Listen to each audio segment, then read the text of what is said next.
Good morning students. आज हम पाठ नंबर 8 जो राजा का हिस्सा उसके बारे में चर्चा करते हैं। तो ये पाठ जो है उसमें राजा प्रजावत्सल बताया गया है।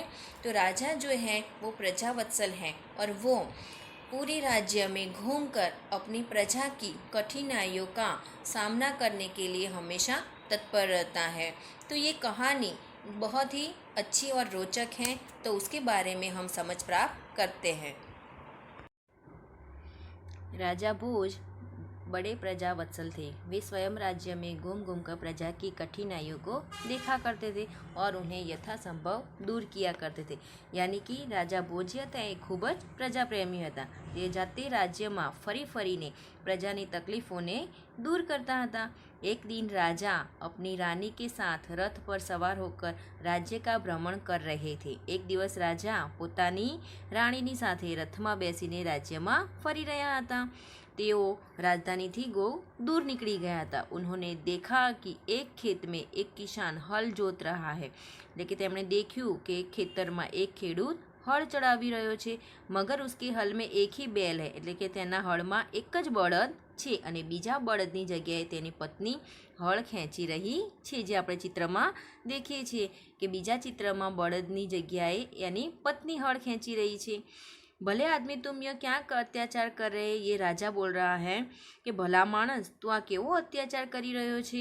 भला कहीं स्त्री को भी तो हल में जोता जाता है, क्या स्त्री ने शू हल में कहीं जोतराती हशे। मेरा एक बैल मर गया है, दूसरा बैल खरीदने के लिए मेरे पास धन नहीं है। એટલે ખેડૂત કહે છે કે મારો એક બળદ મરી ગયો છે અને બીજો બળદ ખરીદવા માટે મારી પાસે પૈસા નથી। અગર ખેત ન જૂતા તો મેં ક્યાં ખાऊंगा, અને હું આ ખેતર ન ખેડવામાં આવ્યો તો હું શું ખાઈશ। किसान पुनः अपने कार्य में लग गया और उससे बात करने वाला कोई न था। तो અને પછી કિસાન ફરીથી પોતાના કામમાં લાગી જાય છે। રાજા આગળ આવે છે અને કહે છે, જો कहना है मेरे साथ चलते चलते कहो, मेरा काम क्यों रोकते हो। તે રાજાને કહે છે, તમારે જે કહેવું હોય તે કહો, તમે મારી સાથે ચાલતા ચાલતા कहो, मारू काम अटकावशो नहीं। राजा भोज उनके साथ साथ चलने लगे और किसान के प्रति लगन देखकर राजा भोज खूब प्रभावित हुए। અને राजा तेना कामथी प्रभावित थाय छे और वो बोल रहे हैं कि भले आदमी, इस प्रकार तो तुम्हारी पत्नी थक जाएगी और थकावट की वजह दूसरा कार्य भी नहीं कर सकेगी। कि भला मानस, तारी पत्नी थाकी जશે અને તે બીજું કોઈ પણ કાર્ય કરી શકશે नहीं, तो फिर तुम ही बताओ मैं क्या करूँ। ખેડૂત કહે છે, હવે તમે કહો હું શું કરું।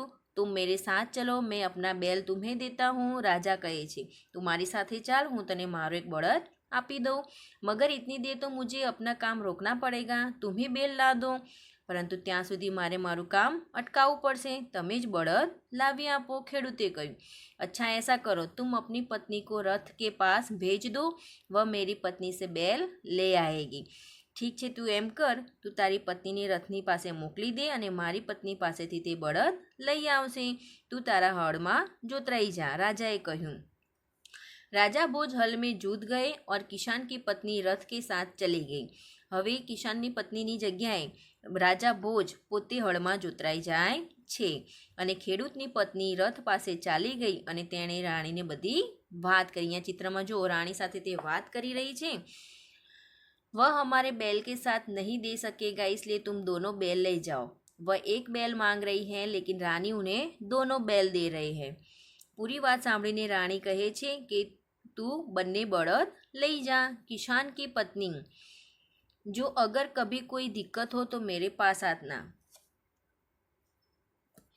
किसान की पत्नी दोनों बैल लेकर खेत पर पहुंची। किसान बहुत प्रसन्न हुआ। ખેડૂતની પત્ની રથની પાસે જાય છે ત્યારે ખેડૂત ખૂબ જ ખુશ થઈ જાય છે। ત્યારે રાજા ભોજ કહે છે, અગર કભી કોઈ દિક્કત હો તો મેરે પાસ આના। રાજા ભોજ કહે છે, ક્યારે તને કોઈ તકલીફ હોય તો તું મારી પાસે આવજે। એમ કહીને રાજા ભોજ પોતાનો પરિચય આપે છે અને ખેડૂત ખૂબ શરમાઈ જાય છે। राजा भोज ने अपना परिचय दिया तो किसान शर्मिंदा हुआ, એટલે કે તે શરમાઈ જાય છે ખેડૂત। उसने राजा से बार बार क्षमा मांगी और राजा प्रसन्न होकर वापस चल दिए। तेणे वारंवार राजानी माफ़ी मांगी અને राजा प्रसन्न થઈને ચાલ્યા ગયા।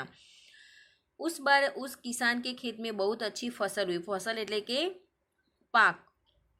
તે વખતે ખેડૂતના ખેતરમાં ખૂબ જ સારો પાક થયો। उसने आश्चर्य का ठिकाना न रहा जब उसने देखा कि खेत के जितने हिस्से को राजा भोज ने जोता था उसमें मोती उगे थे। यानी आश्चर्यનો પાર ન રહ્યો અને જેટલા ખેતરના ભાગમાં રાજા ભોજે હળ ખેડ્યું હતું ત્યાં મોતી ઉગ્યા હતા। બાકી કે હિસ્સે મેં ઉમદા કિસ્મ કે गेहूं ઉગે થે અને બાકીના ભાગમાં ઉમદા એટલે સારી કોટીના ઘઉં ઉગ્યા હતા। ખેડૂત ખૂબ જ પ્રસન્ન થયો। किसान ने सारे मोती इकट्ठे किए और राजा भोज के पास जा पहुंचा। ખેડૂતે બધા મોતી એકઠા કર્યા અને રાજા ભોજની પાસે જાય છે। જો તમે ચિત્રમાં દેખાય છે। उसने सारे मोती राजा भोज के चरणों में रख दिए और राजा को सारा किस्सा सुनाया। तेणे राजाने બધા જ મોતી એના ચરણોમાં મૂકી દીધા અને રાજાને આખી ઘટના કહી દીધી સંભળાવે છે। ये मोती तुम्हारे खेत में उगे हैं, इन पर तुम्हारा हक है, इन्हें तुम ही अपने अधिकार में रखो। राजाए કહ્યું આ મોતી તારા ખેતરમાં ઉગ્યા છે, એના પર તારો અધિકાર છે, આને તું જ રાખી લે, તારી પાસે રાખ। नहीं महाराज, यह आपके परिश्रम का प्रताप है, इसलिए मैं इन्हें नहीं ले जाऊंगा। ना महाराज, आ આપના પરિશ્રમનો જ પ્રતાપ છે, આથી હું અહીં એને નહીં લઉં, મારી विनंती छे। मेरी प्रार्थना है कि आप इन्हें राजकोष में जमा कर ले और गरीबों की भलाई के लिए काम में ले। मारी विनंती छे आप आ मोतियों राज्यना खजानामां जमा करी दो અને ગરીબોની ભલાઈમાં તેમનો उपयोग करो। खेडूते एवी प्रार्थना करी। किसान की बात सुनकर राजा प्रसन्न हुए और मोती स्वीकार कर लिए। राजा ने खेडूतनी बात सांभळीने प्रसन्न थया અને તેમણે મોતી स्वीकार કરી લીધા। तो बच्चों, आज हमने ये जो कहानी सुनी वो आपको याद रखनी है। और बच्चों, इसके शब्दार्थ और मुहावरों के अर्थ एवं व्याकरण जो अभी आपको लिखना है वो PDF में भेज दूंगी। Okay, thank you.